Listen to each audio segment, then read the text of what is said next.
Are you a worker? Are you a warrior? Or are you a wimp? That's good. Say it again. Are you a worker, a warrior, or a wimp? In Joshua, the 2nd chapter, verses 1 through 7, and then 12 through 14, it's a familiar story to us. It's a story about Rahab.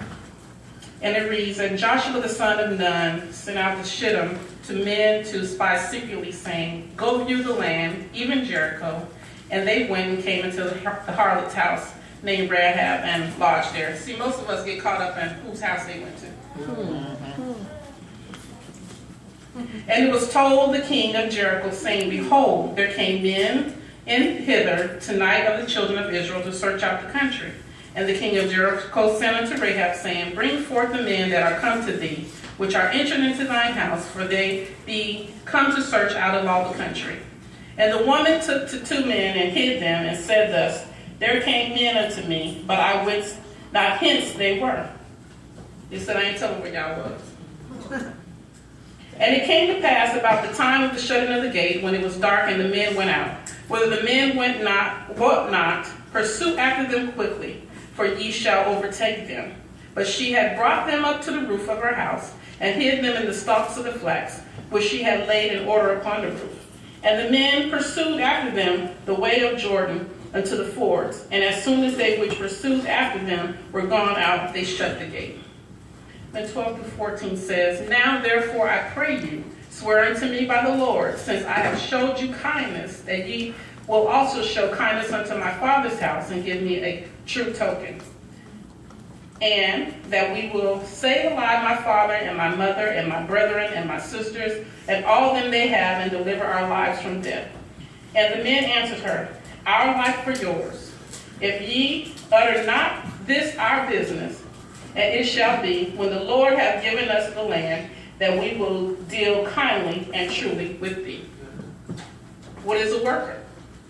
A worker, the dictionary says, is a person who produces or achieves a specified thing. A person who is actively involved in a particular activity. Are you a worker? What is a warrior? A warrior is a person who specializes in combat or warfare, a brave or experienced soldier or fighter. They're fearless, aggressive, courageous, energetic, disciplined, and persistent. Are you a warrior? Jesus. And what is a wimp?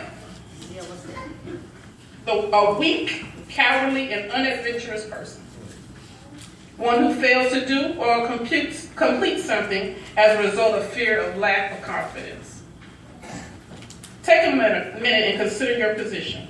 If you can't decide who you are, you're probably a wimp. Why? Because you are indecisive and you need to learn to make a stand. Fix your mind. We always talk about, I can't fix my mind around there. Well, some of y'all engage your mind to too many people. Y'all don't got no mind to fix. You're always giving peace and way. We learned from Pastor Nikki Collins that 87% of illnesses stems from the mind. That only 13% of illnesses are related to genetics and outside factors. What does that say? It says your mind has the ability to trap you. Go with me to Romans 12 and 2. And it reads, and be not conformed to this world, but be ye transformed by the renewing of your mind, that you may prove what is that good and acceptable and perfect will of God. If you just change your mind, you can change your position. You have to make a conscious decision to do something or do something different, to alter your situation to be able to help someone alter theirs. See, position is strategic.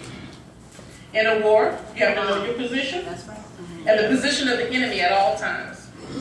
This helps you to gauge whether they are gaining, whether you are gaining or losing. And if it is, it lets you know that your strategy is working. And if it is broke, fix it. Are you a warrior, a worker, or a wimp? Many of the kids have seen the movie Ants. See, we're adults. We don't watch children's movies because we ain't on that level. But the movie Ants describes warriors and workers. said that is a worker says he's insignificant, inadequate, he's lost in the shuffle, he's weak, he lacks discipline, and he's complacent. Are you a worker? Okay. Warriors are described as strong, happy, chosen people, ready and equipped for battle. And at birth, it was determined in the movie whether you'd be a warrior or a worker. And we're going to fast forward to the movie. They got trained according to their jobs. And it was two friends. One was a worker and one was a warrior. Not knowing what the other one's struggles are, they switched positions. Now, never knowing that they'd have to perform the duties of the other. Because it was not their life's task to do those things, but now they're in a life and death situation. What do you do? What does a worker do as a warrior and a warrior as a worker? Jesus. Do they figure it out? Do they become whimping complainers? See, many of you were chosen at birth to be workers and warriors. All right. And many have never thought that they could do both. Most of us have decided that we fit into one of the categories. We're either a worker or a warrior based on our personality. I would agree that most workers work and most warriors fight. But then there are some of you who don't even care to be either. So you decided to win. You know what when you see them. They're always whining, they're always crying about something. Wow. They can't do this and they can't do that. Everything is too heavy, too light, too cold, too hot, too long, too short. They have an opinion about everything, but no desire to do anything.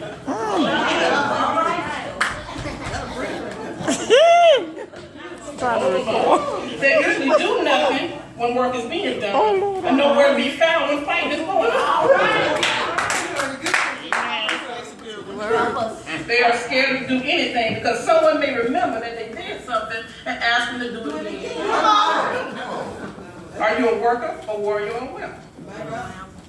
Do you know that God is calling all workers to war and all warriors to work? Jesus. No wimps are allowed. The work He has required for us, He has prepared us, and He wants us to be committed and change our part-time status All right. to a full-time status. All right.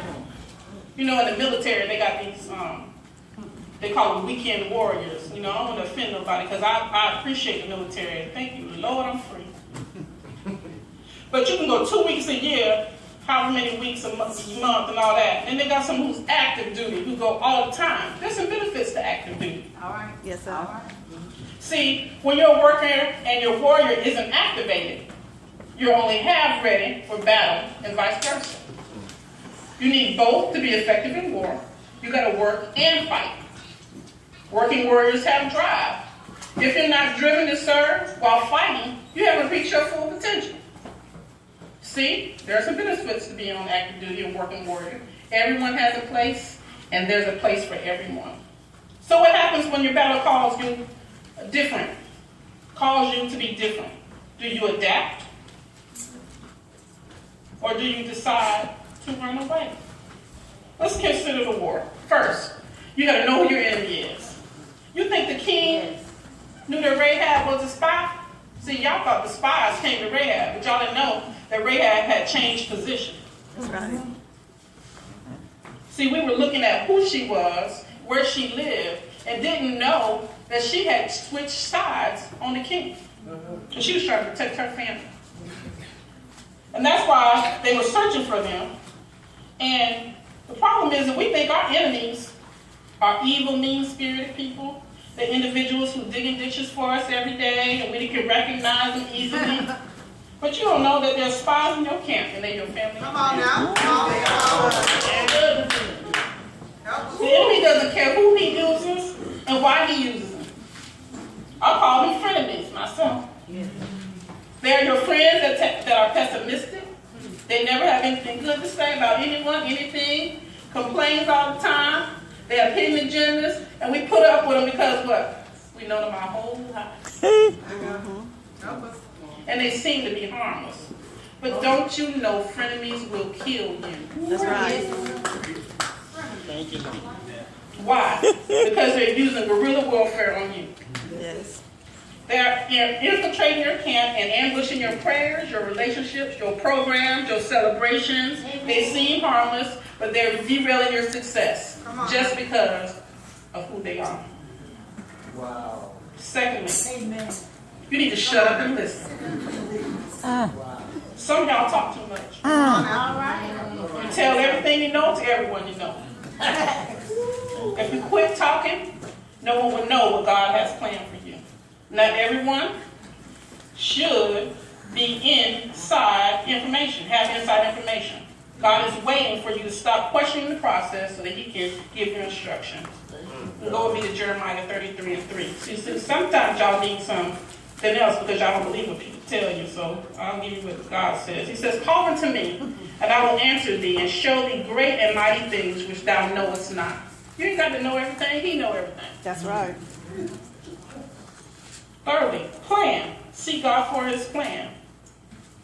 In Psalms 32:8, it says, I will instruct thee and teach thee in the way which thou shalt go. I will guide thee with mine eye. He will reveal to you who you can trust and what to do with it when you get to the fork in the road. Take time to plan your resources. No one in here goes on a trip without planning it. You plan your resources. You know how much gas you're going to need, know how long it's going to take to get there. But when we fight more, we don't do nothing. We won't read our Bibles, but we can read a novel a day. Yes, sir. He ain't asking us to read our Bible all day. He said just read it sometimes. But if you don't read it, you're going to miss the plans he has for you. In war, you need an entrance and exit plan. If you don't have an exit plan, you must plan to be a casualty of war. Come on now. Amen. Rahab, she recognized she needed an exit plan, and she planned for it. 4, you got to know your personnel. War is about life and death. Who wants a wimp on their team? No one. You ever been picked for a team and you be the last one? Nobody wants to be the last one. Why?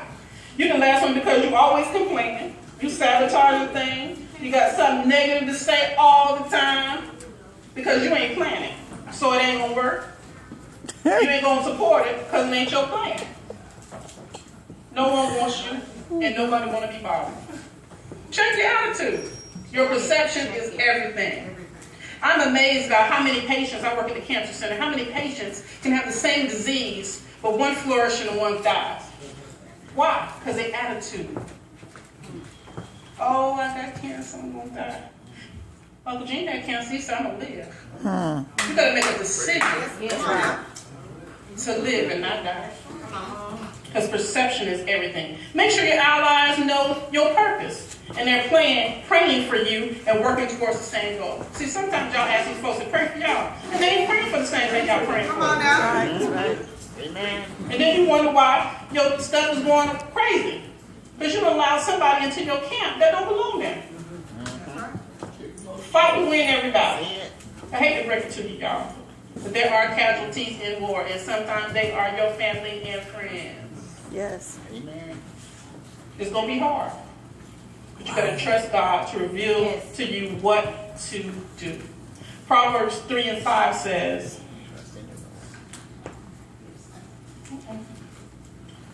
trust in the Lord with all thine heart, and lean not to thine own understanding. Just because you don't understand it, don't make it right. So I ask you again, are you a warrior, a worker, or a wimp? If you can't decide to be a working warrior, you're not prepared for battle. Come on.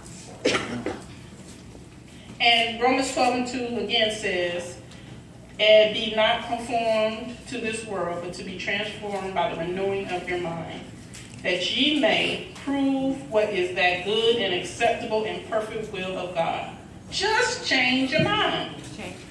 War requires intentional and continuous prayer, reflection, preparation, and change. The life you may be saving may be your own. All right. God will equip you for service. So wimps, change your mind. Be a working warrior. God bless you.